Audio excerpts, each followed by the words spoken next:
আফগানিস্তানে 6 মাত্রার ভূমিকম্পে নিহতের সংখ্যা বেড়ে অন্তত 622 জনে দাঁড়িয়েছে। সেই সঙ্গে আহত প্রায় 1500 মানুষ।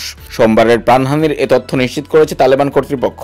আফগান জনস্বাস্থ্য মন্ত্রণালয়ের মুখপাত্র শরাফতজামান জানান, ভূমিকম্পটি দুর্গম পার্বত্য এলাকায় হওয়ায় প্রাণহানি ও অবকাঠামোগত ক্ষতির সঠিক তথ্য পেতে সময় লাগবে। তিনি আরও বলেন, ক্ষতিগ্রস্ত এলাকায় উদ্ধার অভিযান শুরু হয়েছে। উদ্ধার কাজে নিয়োজিত রয়েছে শত শত মানুষ। স্থানীয় সময় রোববার রাত 11:47 অনুভূত এই ভূমিকম্পের উৎপত্তি স্থল ছিল জালালাবাদ থেকে 27 কিলোমিটার উত্তর পূর্বে নানগারহার প্রদেশে। এর গভীরতা ছিল মাত্র 8 কিলোমিটার। ইউজিএস এর মডেল এই কম্পনে শত শত মানুষের প্রাণহানির আশঙ্কার কথা জানিয়েছিল। সংস্থাটি আরও জানায়, এই ভূমিকম্প অনুভব করেছে প্রায় 5 লাখ মানুষ। বিভিন্ন সূত্র থেকে জানা গেছে, বহু ঘরবাড়ি ধ্বংসস্তূপে পরিণত হয়েছে।